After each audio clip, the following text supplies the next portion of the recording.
Good morning, good afternoon, or good evening, and happy holidays, Merry Christmas, and welcome to another episode of XSGaming Podcast. This is episode 136. We're recording this on the 15th of December.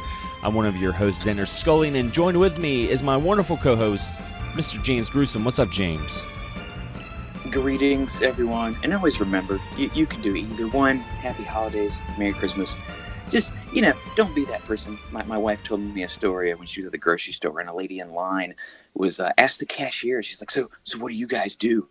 Merry Christmas or Happy Holidays? And the girl was like, oh, I say Merry Christmas. She's like, that's right. They can't take that from us. Oh, my God. And it's just this big thing. And so my wife is sitting there just looking sad, and this lady who started that asked my wife outside the grocery store, she's like, are you okay? You just look like you were crying. My wife's like, no, I'm just tired. I told her, I said, you should have told her Happy Holidays and walked off. But it's like, come on, dude, it's supposed to be a time of rejoicing.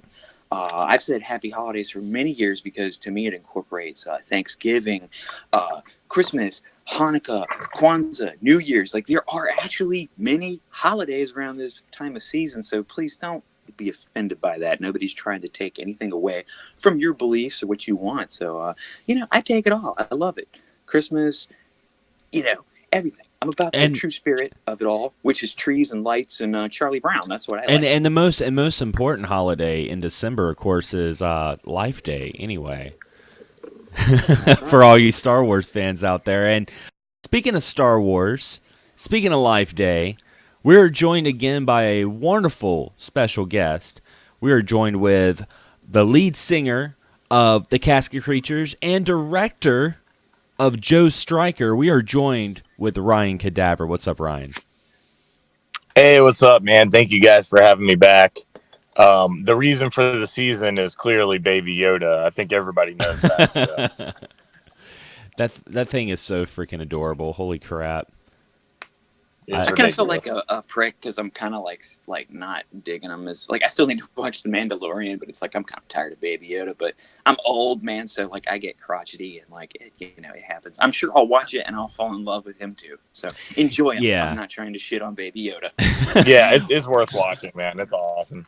I admit I saw the memes before I watched Mandalorian, and I was just kind of like, okay, all right, and then I watched it, and I think what makes him so adorable is he's not in your face. Like, I'm, Baby Yoda, blah, blah, blah. It's just kind of like very subtle. Like, even the sounds he makes are very, very quiet, if that makes any sense. I think he's like 50 years old even. Like, he's not even really a baby. I don't know. Yeah. It's just crazy. he's probably a little irritating. It's like cats. It's really like, the story doesn't necessarily, it does kind of revolve around him, but there's all these cool spin-off kind of stories that are happening all around him. And basically the whole time you're just like, somebody better be watching that fucking baby right now. Yeah. Yeah, pretty much. It's a good show. It's hard to believe that we're only 2 episodes away because there's only 8 episodes and nothing, to be honest, nothing has really happened. It's like every episode's its own standalone thing. But there hasn't been anything progressive. So I'm wondering, I'm like, man, is episode 8 going to be finally dropping a bombshell with the meat of the story and be like, oh, cliffhanger, you're going to get Disney Plus for another year now. Haha, motherfuckers. No? That could be. It seems like, too, that I was smart by actually not watching it yet. There's only 2 episodes yet. See, I can just sit and just cram the whole thing in one day, and I don't have to wait week by week. See, it pays to procrastinate, kids. That's always true. I really like it, man, because it's a lot smaller scope than normal Star Wars stuff, and it's really fun to just see a more kind of raw, almost low budget kind of. I know it's not low budget, but it kind of feels that way, but not in a bad way, in a cool way. I hear it much described as almost like a spaghetti western. Yeah. Which sounds awesome, and it's really restored faith, I think, in a lot of people that gave up on Star Wars, because many have just gotten tired of it. But this show has really captured people again, which I think in whole, it's just, if you're a fan of Star Wars at all, that's great, because if you can catch some of the older, jaded people that got tired of it, at least even if maybe you don't like the movies or certain, cartoons or whatever, maybe there is something for you. There's different stories they can tell, and there's something for everybody, I think, that you can find. So, hopefully Disney's running with it. It seems like they're doing a really cool thing with this series. That's just awesome. Yeah, I think overall it's just nice to see the galaxy of Star Wars because it's not tied to the Skywalkers and Jedis, and I think that's what made like Rogue One so special. I mean, other than the end of Rogue One with Darth Vader just destroying everyone, it was it focused on the actual world of Star Wars, and I think that's what's really nice because they're not like, oh, we got to incorporate something Skywalker-like because it's a part of an episode like we're seeing with the cinematic Star Wars movies. But speaking of just like craziness, a lot of gaming news has happened since our last episode. But before we get into that, I do want to give Ryan the mic. Because some people I know that's listening to this episode maybe they didn't listen to our last episode with Ryan Cadaver, and maybe they're not too familiar with him. So, Ryan, tell folks who you are. So I am the singer of a band called the Casket Creatures. And over the past year, I decided to, me and my buddy Kevin decided to start working on an action movie because that's like, aside from horror, my favorite genre is like cheesy action movies. So, yeah, I mean, it was just like, hey, why can't we make a movie? We've made music videos for the band and we've come up with stories and concepts and we, put them all together. So we're like, why not, man? Like, I've seen lots of indie films that, of varying quality, and I'm like, we can do this shit. So it was kind of just a lot of willpower, and we just made it happen and called everyone we knew. And I mean, so far, dude, it's been paying off. I mean, people really seem to be connecting to Joe Stryker. Like, people really dig it, and we have so many people hitting us up to do a sequel. So, and at this point, we've made enough to where we're like, it's feasible to actually do a sequel. Awesome. And this time, actually have a budget. So, I'm really excited because I mean, this movie was literally made for like $2,000, like the entire thing, start to finish. Oh wow, which is pretty cheap for me. I was going to say, too, if you guys really want to dive into Joe Stryker, listen to another podcast. It's kind of a podcast that our friend John, the Retro Bro, he had Ryan on the show, and I listened to it, and it was great, like, just hearing the inspiration of Joe Stryker, like how it started out as an idea, passion project, and now, it's out now. I'll have a link on the description to this episode where you guys can order a copy of Joe Stryker. And yeah, it was just freaking awesome. I'm so happy. And also your new album, Folklore, that came out on Halloween, is doing great on Spotify. I saw the stats for that. Yeah, man, I'm like pretty over the moon about that because like I almost felt like I didn't have as much time this year to push the new album because I was like so focused on getting this movie done. Because it was like consuming my whole life. But in the meantime, in the middle of making this movie, we also put out a new EP, which is just insane. Like, we're apparently gluttons for punishment, but like we did all that shit too. And I was kind of worried it got lost in the mix, and I was kind of worried that maybe it didn't get out there. But like, I mean, it seems to be doing really good on Spotify, so I'm happy about it. Yeah, it really shows you put in a lot of stuff, and we don't want to leave off also too.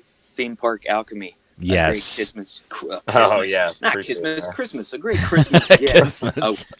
We better Merry watch Christmas. out. Better watch out. Gene Simmons just copyright our freaking podcast. Yeah. Yeah. Everybody. He's gonna come fucking kiss me or something. I don't know. But Theme Park Alchemy is a great candle company. Awesome smells, awesome flavors. I guess I hadn't really tasted one, but probably tasted it because they look awesome. But that is also another thing you're involved in. So I know, like, you've stayed super busy. You just got a lot of really awesome projects and things going on, and hopefully, next year that continues. And I'm sure you'll be doing twice as much, and you'll probably be twice as busy. Oh God, I don't know. Yeah. Merry Christmas. Well, and some. And I got married this year. That's right. Yeah. And you went like That's so many places. And you went to so many places we went to too. Thailand. Yeah, it was. It's been a crazy year, man. But I'm really happy about it. It was one of the best years of my life, and I wouldn't change it, man. Yeah, it's like I was run ragged for a while, but I don't really get burned out. Like, I know a lot of people work on projects and they get burned out. I don't really get burned out. I just keep pushing forward to the next thing, and I just want to keep working, I'm the Wait till same you hit way. 40, man. It's gonna slow down. Get what you can do now. So Yeah, exactly. And yeah, we got some gaming news. The big gaming news right now was on December 12th was the Game Awards show, and I watched it, and I mainly watched the Game Awards show for the new trailers. I really don't care who wins what, but I was watching it, and they dropped a huge bombshell. Microsoft did. They showed off the new Xbox that's coming out holiday season 2020, and it's called the Xbox Series X, and it looks like a computer tower. It's really interesting. It's a big black, rectangular shape console, and at the top, it's got almost like this black mesh with a glowing green light. The controller's the same as the Xbox One. And that was it. I mean, and they showed the trailer for Hellblade 2, which is a Ninja Theory game, which I thought was kind of cool that the first game they showed was like a more Japanese party, third party. So that was kind of cool because, Ninja Theory is the same folks behind like Ninja Gaiden and stuff like that. So I was like, oh, cool. This is awesome. And it looked amazing. That trailer looked really good. I'm not too familiar with Hellblade, but did you guys see this? Like, what do you think about this, Ryan? I think it looks awesome. I have been kind of more of a PlayStation guy for a while, but I had a 360 and I had a regular Xbox. I don't have an Xbox One, but I mean, I think that it's awesome. I think that good companies making good consoles is good for everyone because it's going to make PlayStation have to work harder. It's going to make Nintendo have to work harder. So I'm the kind of person that.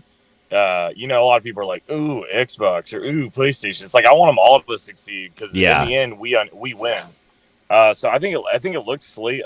Sleek. I think it looks cool. It looks interesting, like you said. I didn't see. Does it have a disc drive?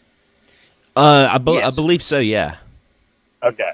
I was wondering about that because I keep worrying that they're gonna just try to edge out physical We're not media. quite hitting that point just yet. Yeah. No, it's one. Thing I've heard and understand that it still will have a disc drive. Well, that's good. That makes me happy because I still like having game cases, and so I buy some stuff digitally. But I figure it's still going to have that backwards compatibility, where I think most systems are going to have that complete backwards compatibility. With Xbox One and PS4. So I think they definitely just have to have a disc drive, even if just for that. To keep that up, because some of those systems still feel so new to people, I think, and there's still games that are coming out. We look at this new Xbox on the horizon. It's a year away. I mean, which is a perfect time, I think, to save up. Me, I've kind of been swayed to the Xbox side a little ways. We kind of talked some crap on Xbox very early on, and I've apologized for that just because I didn't have one. And I will always say PS4 does have the most exclusives, but I think Xbox is really going to step up. I think they're trying to snag up some more companies, and I think we are going to see more. I think Xbox knew they kind of lagged this last generation, with the Switch, PS4, and all their exclusives. Now, everything extra, they have the Game Pass, Game Share, which I'm huge fans of. And, of course, my friend, got me my Xbox One for Christmas last year, which I've loved. And like I said, Game Share has been awesome. So we're kind of married for the Game Share. So when the new one comes out, and like I said, if he's looking at getting one, I'm going to be looking at getting one. And, we made a commitment to each other to stay in this Game Share relationship. For better or worse. And you think about that from day one, it'll be even better, because like he can get a game, I can get a game. We can definitely trade off. I got the better end of the deal this time because he already had like 700 something games on his system, so I really lucked out. But I'd like to give a little bit more in this relationship next year. So, well, it's funny. It sounds funny, but it's like that's kind of how I see it. And like I said, it is awesome since he gave it to me in the first place. And I really so I'm thinking about it. Like if I put away and save now, you figure, dude, we got a whole year to save up. And I will say too, he was like, you could probably trade in your Xbox and get some credit. And I was like, dude, I have to ask. I mean, like, are you giving me permission, to do that since it was a gift? Because that's just kind of how I am, And he was like, dude, no, totally. He's like, if you want to get a new Xbox, he's like, trade it in towards that. So I think I might really try to get one, for day one. It'd be an awesome Christmas gift, as I've done with like Wii U in the past. I do like to get a system and wait till Christmas Day because that's really fun. But You know, it's just kind of awesome to have, more news on this system, and we're just going to get more and more coming out on it. Hopefully Xbox does a little bit better. Competition is great. Yeah, I mean the thing about Xbox is, the Xbox 360 was a powerhouse last generation. I mean, the 360 was awesome. Xbox One has had some hiccups and speed bumps. I think out of all the other consoles, has been kind of like the one that's kind of had the most trouble. But Game Pass is such a great platform. Matter of fact, I got an Xbox One for my girlfriend's kids for Christmas, and the main reason why I got that is because of Game Pass. They'll have an Xbox One, they'll have Game Pass, Xbox Live, bada bing, bada boom. They have all the games they can play digitally, so they're not going to mess up any disc. There you go. So I think with Xbox, since they weren't really that strong this generation, I'm really excited about next generation because they have something to prove, and I think when a console is hungry or a company is hungry, they do more things to get the name out there. Like a great example would be, the Wii U and the Switch. And this kind of segue to my other news segment a little bit, that the Nintendo Switch has actually been outselling the Xbox One. It outsold the Xbox One this holiday season. And it's crazy to think, when the Nintendo Switch first came out, the people that were not big Nintendo fans from the Wii U, they're kind of like quote-unquote Nintendo haters, I guess you could say, they were expecting the Switch to fail. They almost wanted the Switch to fail, but it's proven that there's something about the Switch that makes people love it. I mean, of course, it's the handheld capability for sure. The hybrid console is a great concept, and lots of great titles, lots of great indies. It's not the most powerful console, but it shows that consoles don't have to have a whole lot of power to sell a lot of units. Yeah, the Switch definitely is. The Switch is incredible, man. I already have two, and if they do like a Switch Pro, I'll buy that too. Like, I love it. I have a regular Switch, a Switch Lite, and if they do like some sort of Switch Pro, I'll totally buy that. I tell everybody, I'm like, this is the most happy I've ever been with like a gaming console purchase, because it does everything that the commercial said, like, perfectly. Mm-hmm. I have never had an issue with it. What's up? I think James. Oh no, go ahead. Sorry, everyone was cutting out for a second. Oh yeah, it's all good. No, I mean, it's like, as you said, and it showed that it can do, even though, as you said, it's a little bit less powerful. It definitely has been snagging up more of the games, and it's still really performing with more of these high-powered running games that people probably initially thought it couldn't do. So there's really I think a lot more behind it than some people think, to where it really does stand up in the competition, as it's shown by outselling it. You said everybody before 360 was a powerhouse, dude. Everybody had that, families, bros, and just everybody. That was that more system, where PS3 was, as much as it did sell, it was a little bit more niche, it almost seemed, whereas 360 was the more common one, and they did kind of lose that. And like you said, they're hungry. They got this. Now, Nintendo, I think they're going to kind of, like, they can kind of ride on the Switch wave for a while. Will we see a Pro that is a little bit more powerful? How will that affect people that already have the system, where there'll be games coming out that they can't play, where they just run a little bit less? But they're going to be riding that wave. And we'll definitely see, which it come as Nintendo, man. They're always, quality. And then we'll see some crazy stuff from PS5. And then, of course, Microsoft, and then we'll kind of see more what Nintendo has a little bit after that, too. So it's going to be a big, crazy wave, I think, of just gaming, new consoles stepping up. Like, this next one's going to be really interesting, because, like, what more can they, like, 5 times more powerful if the Xbox is? Like, man, like, how much more powerful can you get? What are we going to see? It's I think it's really cool, Yeah, because I mean, I kind of wonder the I kind of wonder the same thing. It's like, how much better can graphics get? I mean, Jesus Christ, they're getting ridiculous. Yeah, when I saw the new Hellblade trailer, I mean, it looked almost like, because they were showing a lot of fields and landscapes. It looked almost like when you go into like Best Buy and they're showing the TVs and they're like, look how nice in 4K this TV is, and that's what it felt like to me. And it's funny because we talk about Nintendo, we talk about Xbox. Sony right now just got a Guinness Book of World Records for the most recognizable and biggest selling brand of the PlayStation. So it's going to be a really interesting generation because you have the Nintendo Switch doing really, really well, but it's slightly not going to be as powerful, obviously, as the new Xbox and Sony. So what are they going to do with that? Are we going to get a Pro, or are we going to get a more powerful Switch? I mean, with third-party imports, they're going to have to kind of do something like that. And then we have, Xbox, who are super hungry because of the Xbox One doing not so great. So what are they going to do? And then you have Sony, who are at like the top of the game at the moment. Are they going to get too cocky, kind of like what they did with the PS3 and drop, or what's going to happen? That's the most exciting thing about this new generation of gaming. It's incredible. Definitely is. We got a year.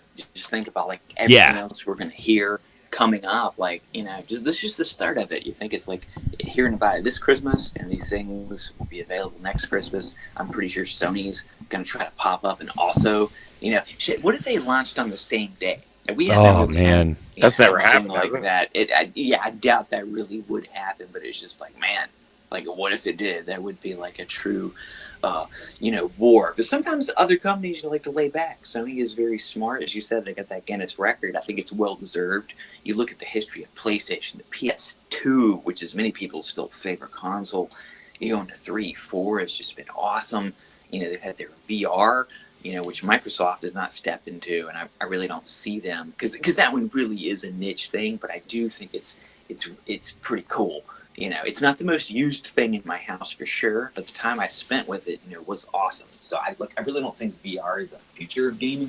They really need to more focus on gaming. So I can really see why Xbox is just kind of shied away. That's not really going to be as prevalent, I think, as people thought it would. Maybe another 10 years, but you really can't tell. But I think what Sony did with it was cool, and of course everything I hear like that should be backwards compatible with their new system, so we'll probably even see some more crazy things with VR. But it's still a very niche thing. The biggest focus is still, I think, on the main games that just everybody's going to play. You don't have to have an accessory to do it. It's just, we all still just love regular games. Yeah. We don't need, too much crazy stuff. We like a little bit of it, but, doesn't need to just dilute the market with it. Do you guys think that, because I legit don't know. You guys are way more educated on the subject than me. But, do you think that Xbox launching where you had to pay for the Kinect and everything, do you think that hurt them out of the gate? Yes. Yeah. Oh yeah, definitely. That and that whole what was it, the DRM, where it was always on. Yeah, because that's what a lot of people were upset about that when it first came out, and then went with PlayStation because of that. Yeah, where they really skipped out. Yeah, that one I think did. It was they tried to add too much onto it. You got to focus. Like I said, the main core is still those games, that everyday thing that you don't need an accessory. A lot of people, I think, at the time were still leery of like the always online at that time, which is a few years back. But now, with phones, things like that, people are really more online now. I think they could get away with it a little bit more now. But at that time, things like that were still a little bit more scary. But just constantly being logged onto the internet is just an everyday factor now. So like I said, I think it did hurt them then, but like if that had happened now, I don't think it would have been as big of a deal. Yeah, I mean, you got to think 2013, the state of the internet was a lot different. I mean, people were just starting. I mean, some people were just starting to get high-speed internet and smartphones, and a lot has changed in the last 6 years. And I mean, now you have things like Stadia, where Stadia has flopped, obviously, but I tell a lot of people that even if it was flopping, that it's the stepping stone of what the future is going to be eventually. Not this generation, but I think 10, 15 years from now, like I really predict that we're not going to be buying consoles anymore, but buying services. I really think that it's going to be. I think it's going to be to the point where, like, hey, get the PlayStation streaming service that you can play on your TV, or you can play on your cell phone, or you can play on your computer, and you're just streaming from the cloud. And a lot of people hate that concept, and they think about it, but you really, really think about it. I mean, that's one of the things that's made the Switch so popular right now. It's the fact that you can play it handheld, or you can play it on the console. So that hybrid kind of concept's already there. Add high-speed internet, more accessible to the masses, and a convenient price of playing any game with a streaming service. I really think it's going to be more intriguing, a decade from now. I think people are going to be like, oh man, this is going to be awesome. So, but right now, no. Right now, people are like, I don't want it. Yeah. So it's all time. about timing, said, and to the masses, especially as you said with the internet, because that is a thing. Like, a lot of us are able to get high-speed internet, and it's not a factor. Like I recently said, I upgraded, to Spectrum, and like I can download a game in 5 minutes, which before it almost took a day with CenturyLink. But there's still a lot of people in a lot of areas, that don't have that capability. Even my friend, where he lives, the one that gave me the Xbox, Kenneth, even he only can get a certain type of internet. And it's not, he's in a little bit more country area, of around my city. And even for him, stuff still takes longer. So, but I think as time goes on, internet is just it's a facet of life, that affects us. And you don't even think about it. Like everybody knows how it is when your internet goes out at your house, you power, you're like, what? Oh, I can't do anything. Yeah. And you just think there's people that don't have that capability as it is. But like you said, it's all in time, and more people will have that. We'll see better networks and infrastructure, internet thingies, and all that crap, and more people will have it. And the more people that have it, that's when we will see a bigger future of digital games, like you said, these game passes, just system upgrades. Hopefully to where you don't have to go out and spend $500. Which I would say I think is the price tag of the new Xbox, which I don't think is that bad, because PS3 launched at about $600, and if you got a year ahead to save, and like I said, you can do a trade-in on some stuff. $500, a brand new system that's going to be a billion times more powerful than the last one. Like, it's really not that bad. No, that's not bad at all. Yeah. And when you think about it, because we started the show talking about Disney Plus. I'm going to use the streaming as a good example. I mean, when you think about it, when we got Netflix, most of us got Netflix because we wanted to cut out cable. Cable was too expensive. So, it's just like, hey, I'll just have Netflix. And then we got Hulu. Then we got Disney Plus, Amazon Prime, the DC Funimation Network. Yeah, the Japan Network. Yeah, Amazon. You got all these. After you get all these streaming services, when you put it all down, you're like, wow, I'm paying a cable bill, but it's just kind of like one of those things where it's so convenient and it's so instantly gratifying that you don't think about the fact that, hey, I originally started this because I didn't want to pay for a cable bill, but now I'm paying the same amount, but hey, it's a lot more convenient. So that's where I think gaming in the future is going to go eventually. Like I said, I know I've talked to a lot of people, and they're like, oh, it's never going to happen, or not this generation. I don't think it's going to happen this generation. I'd be very surprised, but I could see it happening 10 years from now. We're in 2025, 2030 or something like that. We could be doing that. There's already more and more people that I know that are starting to download every game. Like, they don't even consider buying physical copies, and it blows my mind. But I know more and more people, especially people with the Switch, that are like, no, my Switch is just I don't use cartridges. I just download games for the Switch. I'm like, damn, that's crazy. And you can see that's a big age gap, because you guys are a little bit closer in age than me, where I'm almost close about 10 years older. So, I'm still got VHS tapes and shit. But, but even me, I've gone more digital, like I said, with the Xbox, due to game share, because that's the only way you can share games, is by buying them digitally. So, I've definitely jumped into that. And I could say, if I get the new Xbox, as far as keeping up that, I'm going to have to go digital, to share those games, unless, me and Kenneth have a game share breakup, and, we're not friends, and then that would happen then. But, come on, you don't, once you hit past 40, you don't really lose too many other friends, unless they just die of old age, But I did want to get into this story before we get into our last news topic and into some Christmas memories. This is actually some local news because it happened in Raleigh, North Carolina. It's close to me and James. Oh yeah, about an hour away from me. Yeah, about 2.5 hours away from me if we're speeding down 421. But Task Force seizes 340 fake Nintendo systems from North Carolina Shopping Center. Now, this happened at the Triangle Area Shopping Center, which it's like a mall. It's pretty well known. But the task force has worked for 2 weeks to obtain the counterfeit systems from sellers. These sellers are voluntarily surrendering them. A total of 340 fake Nintendo Entertainment System classics were surrendered on the operation. The real Nintendo systems have 30 pre-installed games, while these counterfeit ones have 620, even up to 800 pre-installed games. Now, this is the weird thing. Sounds like a good deal. Yeah, the weird thing is the estimate retail value of the good exceeds $800,000. Okay, and they're saying that since the task force has worked more than 5,500 cases, it's taken more than 150 million in counterfeits off the streets. And this is kind of interesting. I'm wondering where they got this number from, because I was kind of just thinking, I'm like, okay, well, say they're selling these things like $50 a pop. I was getting more of an estimate around like 17,000, not 800,000, but maybe it's the fact that they're using so many IPs. That's 800 games. That's so many IPs that they're putting on here. But I'm pretty sure you guys are familiar with this. Going into the shopping mall, especially this time of the year, and seeing a kiosk full of these Chinese knockoff clone consoles.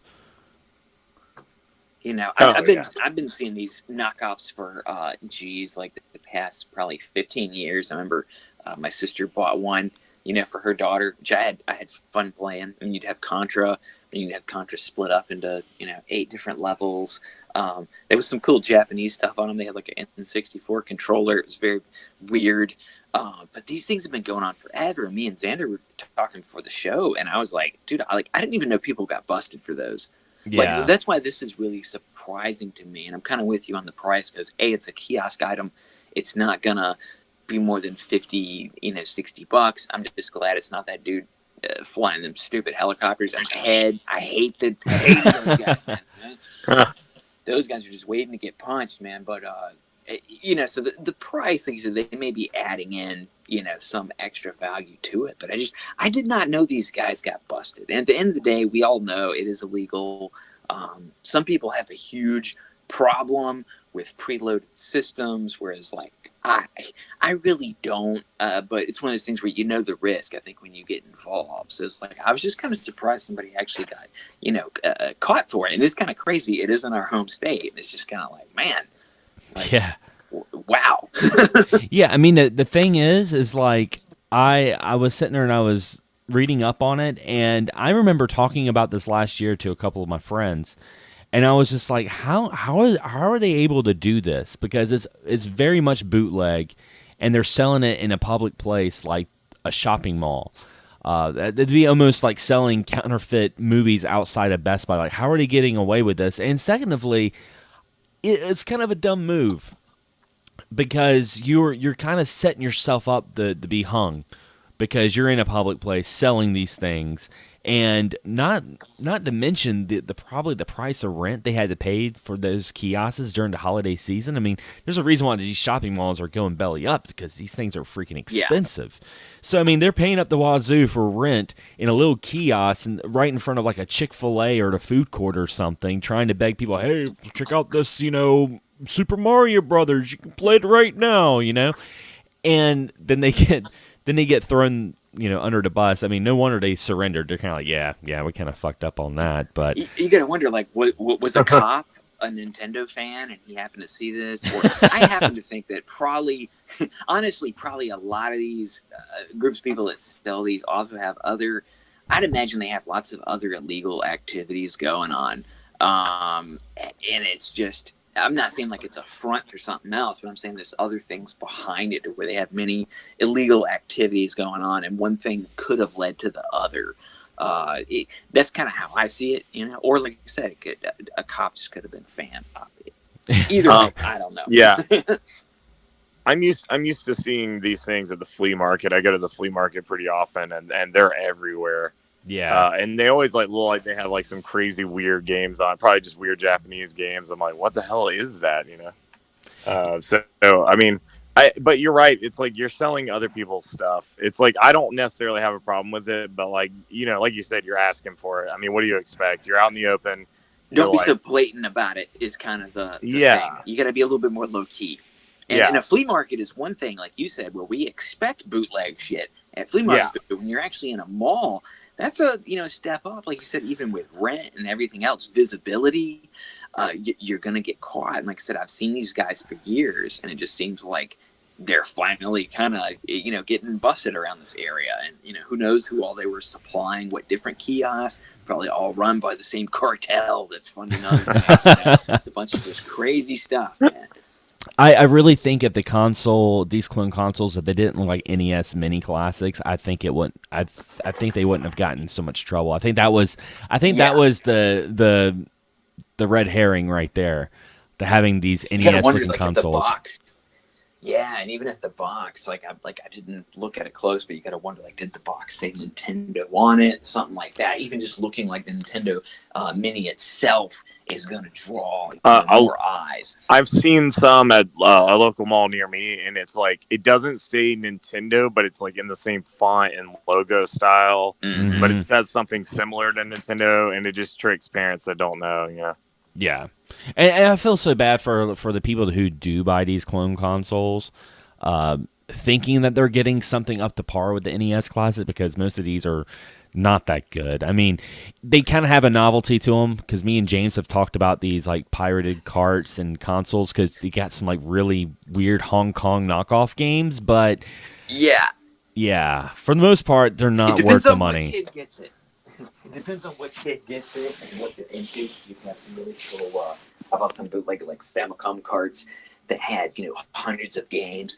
And, I had shit like, Labyrinth, and there was a lot of cool Fammy games I never played. So I think it kind of depends on the kid, because you might get that one kid that's like, this is the greatest thing. And you're going to get, little Billy that's going to be punching mom in the fucking knee because he's mad because he got some bootleg shit. But it just depends on the kid. But like you said, overall, probably, especially in a mall for what they're going to charge, you could probably get a better deal in a flea market or even, on an AliExpress if you really want to, get one of these. If you're going to get bootleg shit, at least pay the cheapest price possible. Just don't overpay for it, because, like you said, you're not going to get that exact quality. Sometimes you will have those games, like I said, it's, one game split into different stages. That's 5 games right there, and it's like, no, that's not. But then they'll have the whole game on there too, and it's just it's just a big mess at times. So where you're just better off getting the actual product at times.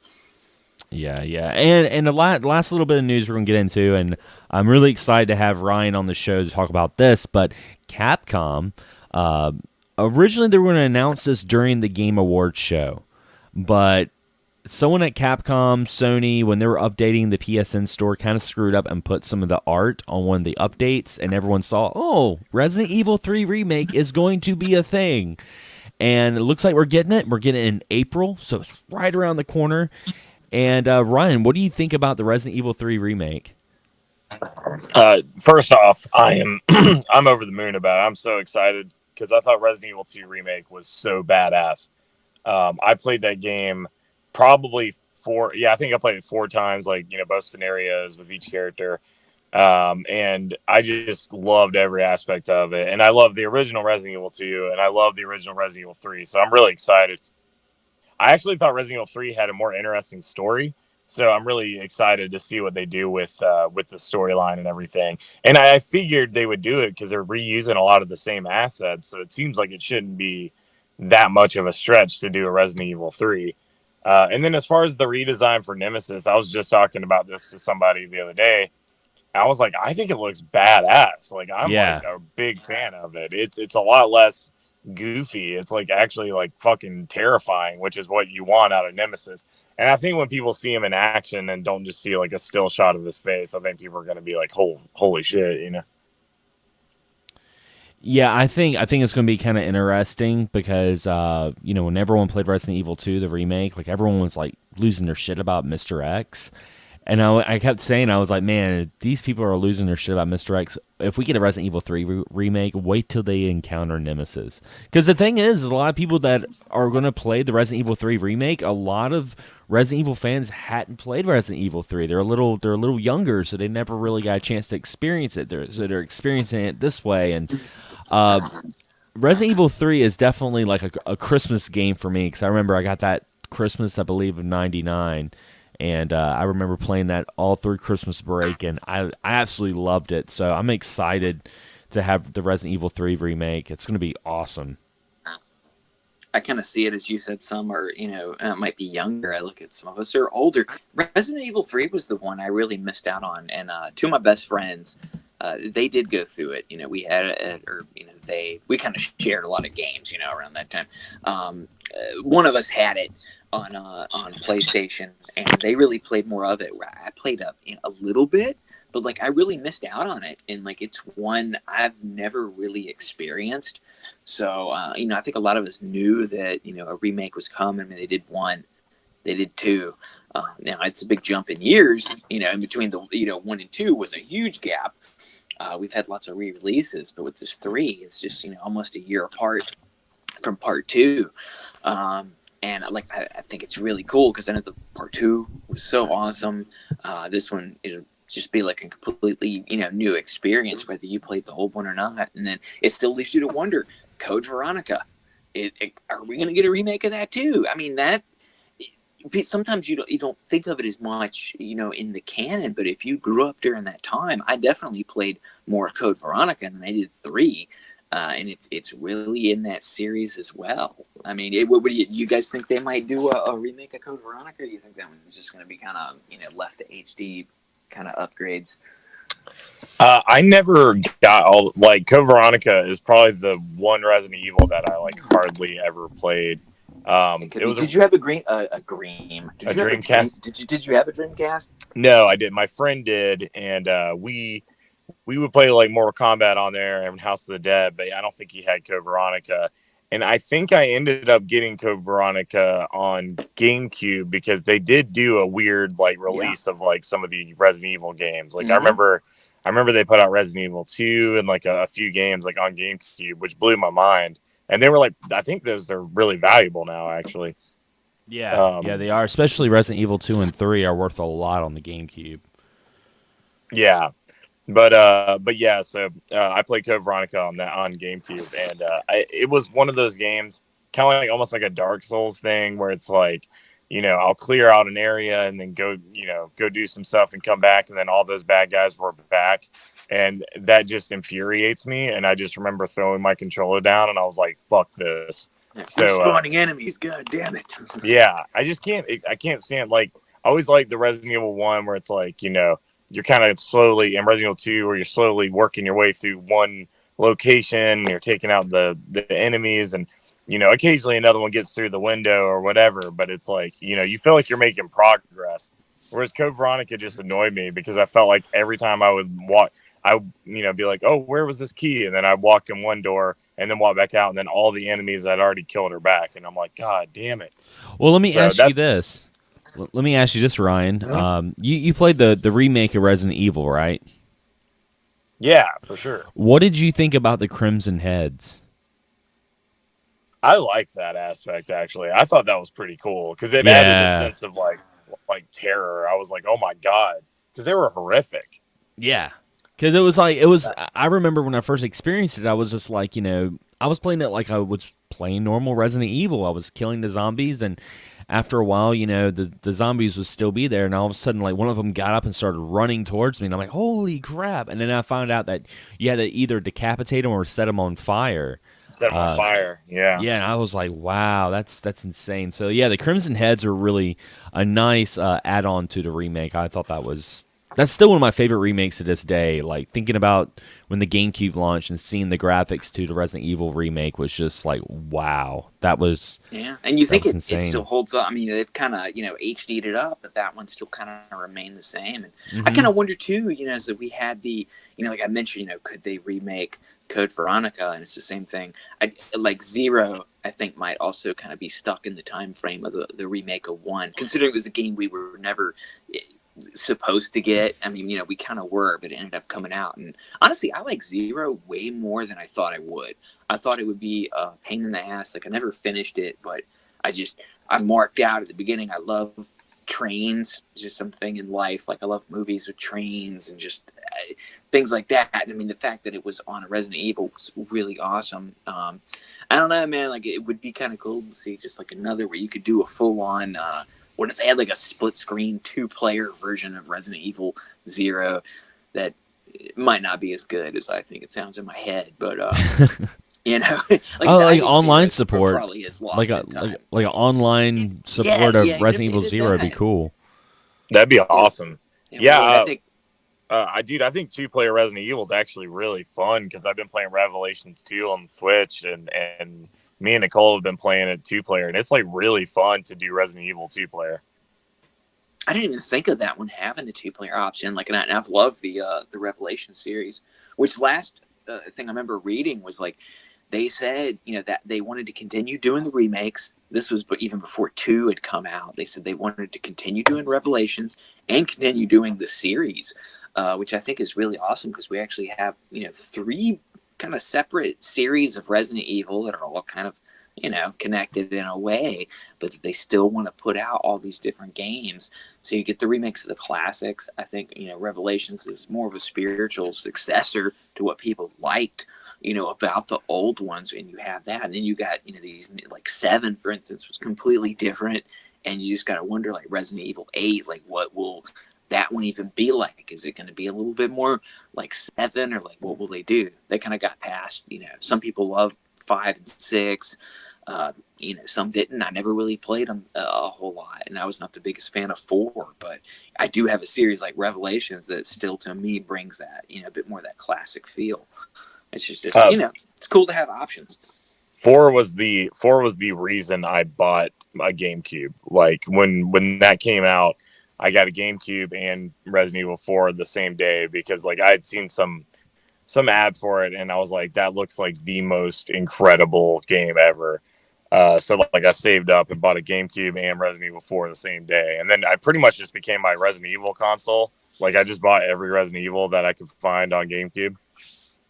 It's crazy to think of, though, at one time Resident Evil 4 was a GameCube exclusive.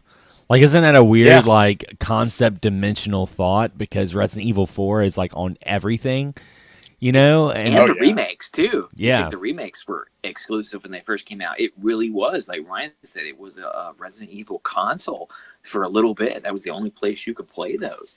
And 0, the never before released game, and it's like that's on there too. Now they're on just everything. Resident Evil 4 is on about 1 billion consoles. I own it on every console I have. I think I even had it on my iPhone at one point. I will say one of my favorite versions of Resident Evil 4 though is on the Wii. I do like the Wii version of Resident Evil 4 with the motion controls. They added a whole new element to it, especially if you've played like Resident Evil 4 over and over again, and you're just kind of like, I played it, I'm kind of done, and you haven't played the Wii version. Definitely try it out because it will like kind of give you that new spark. It's kind of it makes you realize why that game is really, really timeless. Like, I don't know if they'll ever remake Resident Evil 4 like they did all the other ones. I don't know if they'll ever do that, but it's almost like they really don't have to. They don't have to, yeah. It holds up really good.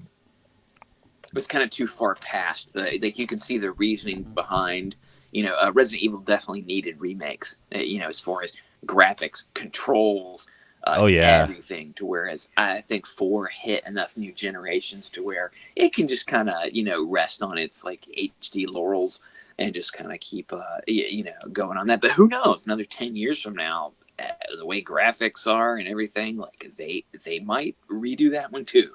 It just takes some time. Indeed. Now, getting into the last little leg of the show, before we get into games we've been playing recently, I definitely want to talk a little bit about some Christmas because this is a Christmas style episode. So I got 2 questions I'm going to ask you guys, and then after that we'll get into games we've been playing recently. So I'm going to ask you, James, what is one of your favorite Christmas memories and one of your least favorite Christmas memories? I mean, a favorite. I'm just gonna have to. I'll go way back to like my first Nintendo, which I was thinking about this the other day, and I was like, I knew I was getting it because I ended up picking out a game because it was like my parents split up, and like Dad would usually get the system. He got me the Super NES and everything, and I got the first Nintendo through him, and I got to pick out a game with Mom because it was like I was still young, but it was at that age where it's like I don't know what you want to play, so pick out this shit yourself, and I got TNC Surf Designs, Ooh, which yeah, it is honestly at that time as a kid it was awesome, and I still love that game. I'm a surfing fan on it. I was really really good at the surfing. I was terrible at the skateboarding, but like that was it. It was like Mario, Duck Hunt, and TNC. Like that was what I had on Christmas, and it goes back to where like I said, I tried to replicate that in a sense with the Wii U, to where I bought one prior to Christmas, and I tried, I waited till Christmas Day to open it and play it, and it was still awesome playing Mario on Christmas morning, but I mean, it's never going to be the same. It never will, but that would be the best one. Man, I'm trying to think of like the worst, just because like. It was never any presents or anything that I hated. I could say honestly, maybe one of the worst ones would just be during a spell. Due to my job, I work at the post office, and it can be brutal. And I don't know what it was, but like even when I was working there, I would get bags of presents for friends, like lots of cheap things. I like to get horrible books, funny movies, and I'd get everybody one good thing. But I hit a spell where I just stopped that. And this was maybe about 5 years ago. I don't know if it was just, part of due to some depression or just a mixture of things to where I really hated Christmas. And it was only a couple, I'd say 2, maybe 3 years ago where I really kind of started to embrace it more to where I kind of felt I have to, even sometimes when I don't want to, like I will listen to Christmas music or I will watch awful Lifetime Christmas movies just because I feel like I have to force it on myself. And that way I can accept it more and I can get through work and it's like, it'll be okay. But at the end I do love it. And, it is fun. Like we put up a tree, not in the house, but out in the yard. But, like I said, that would be, a Nintendo. And then just that time where I hated Christmas because no one should hate it. But if you do, I understand. Like I get it. And I hope if you do hate it that somehow you can kind of like accept it again. Because like it's not going away. That's one of the things you got to understand. If you're, retail people, I know you guys suffer too. And it's just, it's only a month. We're only, it's what, the 15th. We're 10 days away. Yeah. And from Christmas. And like, it's never, to me, it's never going to be as like maybe special and fun as it was as a kid. But I try to make of it what I can. As last year, I did Vincent Pricemas, where I watched a bunch of Vincent Price movies I'd never seen. This year, I debated like a Jaws-miss. I'm like, what am I gonna watch on Christmas Day? Because usually it's me and my wife. I have some family functions, but sometimes I don't go. At the end, it's me and my wife and my cats, and I try to make Christmas now as special as I can. We don't do a whole lot of gifts. I did get her a little something, but it's like if we don't get anything, like it's okay. I did buy the box set of Homicide: Life on the Streets for us, which is an old 90s show. It's kind of a Law and Order-ish show. I know many people are a big fan of Law and Order, but Homicide's a great set. So I bought us that box set. So imagine we'll be watching a lot of that through December. But like I said, now I try to take it for what it is. I don't have kids, but I do buy stockings and shit for my cats, which some people might think is like absurd. But I have fun with it, dude. It's like there's still toys in the stocking from the year before, and they can play with them throughout the year. And I'm probably gonna get my little baby kitten a big bag of hair ties because she loves playing with fucking hair ties. It's her absolute favorite toy. So like I said, you gotta make of it what it is and try to see the good in it. And like I said, if you got family, friends, hang out, do something, watch, Beavis and Butthead. That's a great Christmas episode. It's a miserable life. It's wonderful. So, that's pretty much mine. What about you, Ryan? Yeah, so Christmas, I'm a big fan. Like last night, I just was like at a big Christmas event that we did with these guys at Elzig, and we did a puppet show, and like it's like a whole big family event. I love Christmas. I love the joy that it brings people. I'm not like Christian or anything. Like I'm not very religious, I think is the best way to say it. So like that aspect of it's kind of lost on me. But I really enjoy the decorating and especially the gaming. That seems to be like always something that goes with Christmas to me. It's like I always end up getting new games. I always end up having time off of work.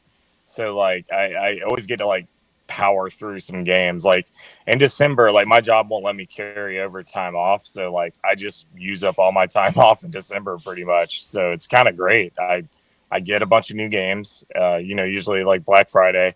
And I just play the shit out of them all December. So, I really don't have anything real bad about Christmas, honestly. Like, I mean, other than just like, a couple, games that we got that I was like, man, this is going to be awesome. And it ended up being terrible. Yeah. I think I got Street Fighter 2010, the final fight for Christmas one year. Like that was... Yeah, I remember... It was bad, but it was still kind of fun, really. I remember... I can't complain about it. I remember me and my dad would get a Tomb Raider game every year that one came out. Like, we were really big into the PS1 era stuff. And we got Tomb Raider and Tomb Raider 2. I thought Tomb Raider 2 is like the best of the whole series. And then we got Tomb Raider 3, and I'm like, okay, it's all right. And then like, I remember one Christmas we got like Tomb Raider Chronicles or something. Oh yeah, like I remember that. I gotta ask, has Papa Cadaver played like some of the newer Tomb Raiders? Yeah, dude. He actually just retired and he just got into gaming. I got him into gaming. Hell he got yeah. a PS4 for Christmas and I got him kind of back into it because he used to be really into gaming. And I got him all sorts of games I thought he would be into. I got him the Resident Evil remake, got him all the new Tomb Raiders. I got him Horizon Zero Dawn, like a bunch of games like that he loves, adventure games and stuff. So he's really getting back into gaming. He played the new God of War and beat it, and I was like, holy shit, man, I didn't even do that.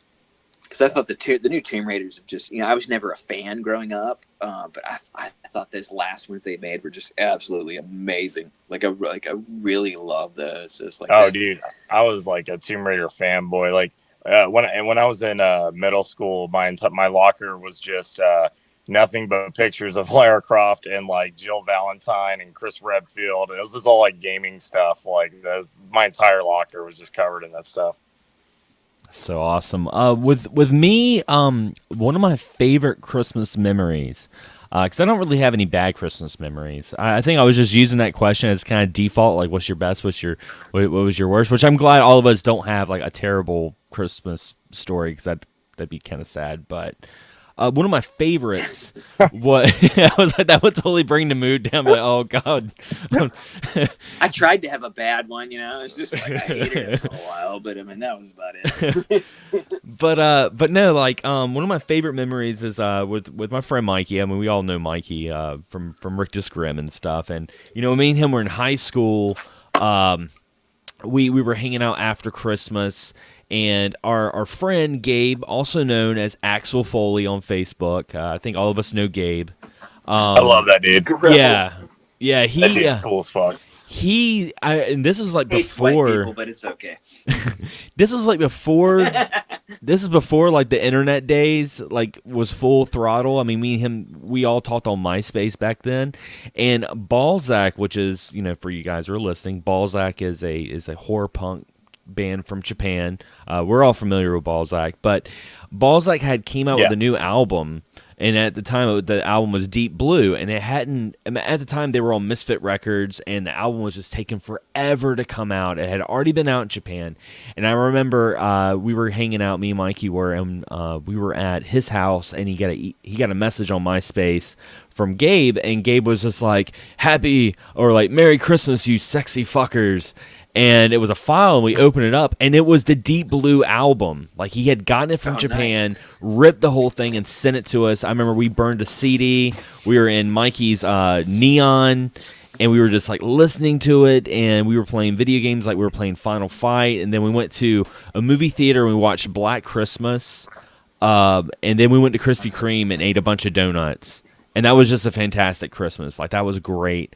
But other than that, I don't really have a terrible Christmas. I remember my mom thought I was going to have a terrible Christmas because I was asking for N64, but instead she got me a Sega Genesis. But I was really happy about that because I always wanted the Genesis. This is back when the N64 was just coming out. She's like, yeah, I couldn't afford the N64, so I got you this. And I'm like, I've always wanted a Genesis. Thank you. And the games are super cheap now. So I mean, at the end, when you look at it, like, Genesis really probably was a better system. Other than wrestling games, Genesis is really better than 64. Yeah, I lucked out with that. And it came with the Genesis 6-pack, which came with, like, 6 really awesome Genesis games, like Golden Axe, Streets of Rage, and Columns. Came with Sonic, all that stuff. So that was really fun. But yeah.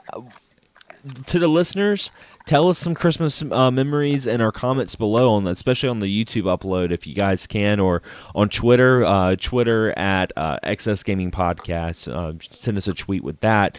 But let's get into games we've been playing. Ryan, what have you been playing recently? Like I said, December is like my gaming time. That's where I cram in everything for the year. I beat Fire Emblem Three Houses, which I think I was in the middle of when we were talking last. Yeah. I really, really cannot recommend that game more. It's so much fun. It's just such an addictive experience. I am playing Devil May Cry 5 right now. I just got that for Black Friday, and I think it's really good. I think it's the best one since the first one. I'm really enjoying that, and I'm also playing Code Vein, which kind of came out under the radar. I don't know if you guys checked that out. I think you told me about it. It's on Switch, right? No, it's a PS4 game, but never mind. yeah, it's really good. It's a Dark Souls, Bloodborne, esque game, like Sekiro, like that kind of thing. But sounds terrible. Yeah, but the world's really cool. It's like a post-apocalyptic vampire kind of like Japanese thing. It's really interesting, and it's not as hard as Dark Souls and all that stuff. So like I can actually like not get frustrated and I can make progress on it. So I just beat that last night or night before last. So yeah, I think that's about it. I picked up Judgment. I'm gonna play through that. Hell yeah, I still need to check out Judgment myself. It's on sale at GameStop right now for $30. Oh shit.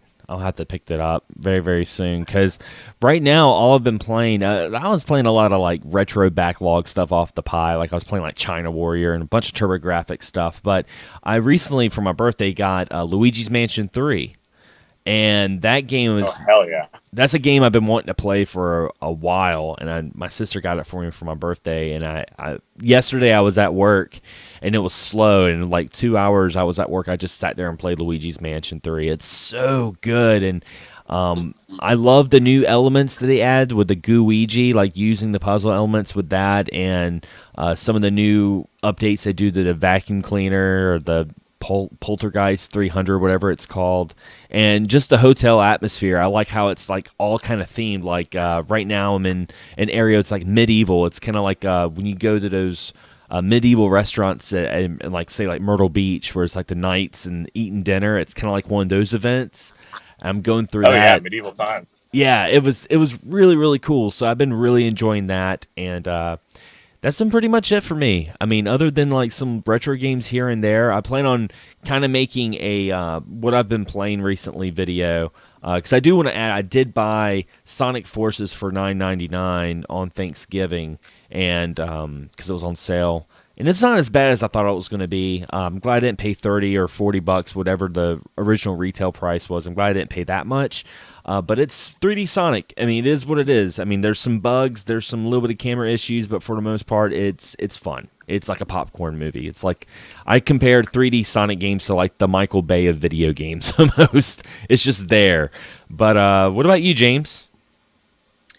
Man, I can say, like, honestly, I've not really played much of anything during just in between work hanging out with my wife and stuff because she doesn't play many games. I did catch a few Christmas specials though. As like I said, I do try to watch those, and I found one on Disney Plus. Many people have that now, and it wasn't the Mickey's Christmas Carol, but it was I don't know if it was Mickey's just Christmas Tales, but it was a really awesome story. It was with Donald Duck and Huey, Dewey, and Louie. And Huey, Dewey, and Louie were so excited about Christmas, they wished that it was every day. And as many of us did as kids. And they actually got their wish. And you see as it wears down upon them as they wake up every day. And it's the same gifts. It's the same. It's just that it's a Groundhog Day for these three little duck kids. Oh, wow. And it's beating them down. And like by the end, they're just doing horrible. Like they end up just completely ruining Christmas just because they were just so frustrated, and they're trying to get it to stop. And they have this idea that if they do everything good, that maybe it will end. So, they wake up and, like they help with dinner. They don't open their presents early because then I was like, I bet you open your presents early. And they're like, no, we're waiting for the family. And they did everything good. And it ends up being, the night they wake up and it's no longer Christmas, and they're out there playing with Donald because they build him a sled, and he's like, I bet you boys wish it was Christmas every day. And they're like, no! They like freak out. And it was one of the most fun, cool, Christmas specials I had never seen. And it's one I will definitely watch every year. There's two other ones with Goofy and his kid. I don't really like them. And there's something with Minnie and Mickey, which is kind of like a tale of the Magi. Each one, again, like Emmett Otter, each one kind of sells something to get the other one something. Only in Emmett Otter, they kind of stole something from each other to just sell, which is a little bit odd. But, I'm planning on watching some more. I actually ordered, a set because I used to have them, but I don't know where they are. But I ordered a set of Rudolph, Year Without Santa Claus, because I really haven't watched any of those really great Rankin Bass specials in quite a few years. So I ordered some sets of those. I'm going to watch Charlie Brown, and I will kind of end on a bummer of something. I've been a fan of Retrobit and their last system their plug-and-play system that they put out, I got the box here, the Retrocade, I thought was really awesome. It had a great, they really stepped up from the retro generations, which mostly had Nintendo games on it, whereas this one had a ton of arcade games, Data East, Capcom. I think it's still an awesome system that's $40. If you don't have a Pi, or if you just like collecting, these plug-and-play consoles, it's a great one to get, the Retrocade. But they put out a handheld. It's called the Go Retro Portable. And I saw it at Best Buy because I was almost thinking of I went to go pick up Once Upon a Time in Hollywood, which is an awesome Tarantino movie. If you haven't seen it, you should watch it because it's fucking great. But I was looking at the Genesis Mini, and I was almost kind of thinking, I was like, it'd be kind of cool. I mean, I have these on the Pi, but I like these systems. And I saw a Go Retro Portable, also by Retrobit. Looks like a Game Boy, 260 games, exciting games, it says. It's got Tetris, Mega Man 2, Burger Time, and more on the front. That should have been a tail if that's the main games they advertise. It does have Ghouls and Ghosts, but when I actually opened it, out of the 260 games that are on it, only 38 are the featured games, which are all pretty much just Nintendo games, and the rest of the 260 are just kind of crap.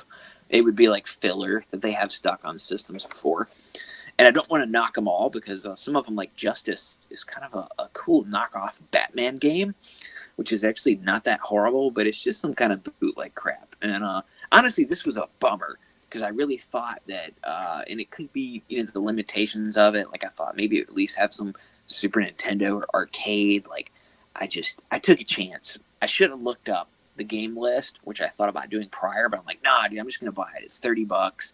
I'm like, why not? But that was a $30 I could have spent towards something else, and it really was disappointing.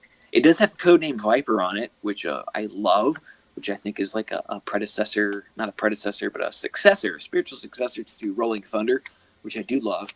Codename Viper is a very awesome game. It has Power Punch 2, which I like the idea of, but it's a terrible Punch-Out sequel. So pretty much this thing kind of sucks. So I'd say if you are into these and you see the Go Retro Portable or Retrobit, I would avoid this because it's terrible. was thinking like this could be a good stocking stuffer, but no, it's not. You should just stuff it in the trash. Oh man. I kind of hate to end on a bummer. Oh, but I will end on this. I did watch the NWA pay-per-view. I've mentioned before, NWA Wrestling, has had a resurgence, and they filmed down in Atlanta, actually down near Ryan at a TV studio down there. And they do a bunch of tapings, all at once. And they had a pay-per-view, which is one of their first, live pay-per-view shows they've had. And it was really fun. I mean, it started at 6:05. Anybody's an old school wrestling fan, you remember 6:05, on TBS back in the day. Oh yeah. And it was a good 2.5 hour show. They unveiled the NWA television title, which is my favorite wrestling belt of all time. And like my mouth kind of just dropped when I saw it on TV, because it was just so beautiful to see. Like that's the one belt like I would buy a replica of. And one day I hope to have one. It's like red and silver on a black belt. They stopped using it around 1990. But many greats like Steve Austin, Ricky Steamboat. So many people have had this belt back then. And I think Steve Austin actually still owns one of the original ones that he had.